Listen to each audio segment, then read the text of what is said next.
අපි දැන් මේ ඉන්නේ වාහල්කඩ මල්පෝරුව ආරණ්‍යයේ ඉදිවුණ අශෝක මහා සෑරජාණන් වහන්සේගේ මළුවේ. ඉතින් මේ දර්ශනය වෙන්නේ අශෝක මහා සෑය.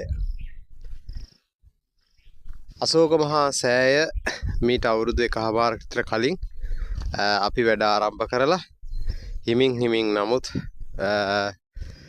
දුෂ්කරතා බොහෝ තිබුණා. ඒ හැම දෙයකටම මුහුණ දීගෙන අද මේ පේන විදිහට අපි නිර්මාණය කරගන්න පුළුවන්කම ලැබුණා.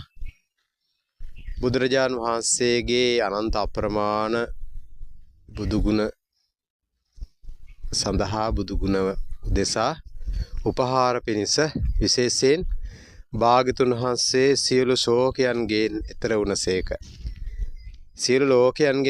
සියලු ශෝකයන්ගෙන් එතර වූ තථාගතයන් වහන්සේ ඒකාන්ත වශයෙන්ම අශෝක නම් වනසේක. ඒ අශෝක ගුණයට උපහාර පිණිස අශෝක මහා සෑය මේ ආකාරයෙන් නිදි වුණා. ඉතින් පහුගිය 22 වෙනිදා අපි මේ සෑරජාණන් වහන්සේගේ ගර්භය තුල නිදන් තැන්පත් කිරීම සිද්ධ වුණා. නිදන් වස්තු තැන්පත් කිරීම සිද්ධ වුණා.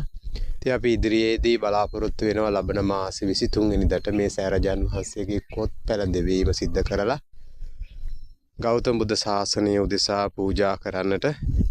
ඒ සඳහා මේ අවට සෑ මළුව සකස් කර ගැනීමත් ඒ වගේම සෑ ඉතිරි වෙලා තියෙන මේ ඉතිරි කටයුතු ටික නිම කර ගැනීමත් අවශ්‍ය වෙලා තියෙනවා.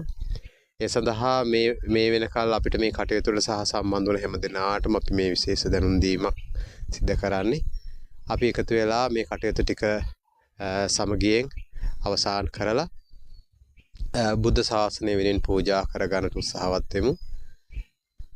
ගෞතම බුදුරජාණන් වහන්සේගේ ශෝක නොකරන ගුණය උදෙසා උපහාරයක් වේවා අශෝක මහා සෑරජාණන් වහන්සේ ගෞතම බුද්ධ ශාසනය උදෙසා පූජා වේවා කියන සිතුවිල්ලෙන් අපි මේ කටයුතු නිමා කරගන්නට උත්සාහවත් වෙමු.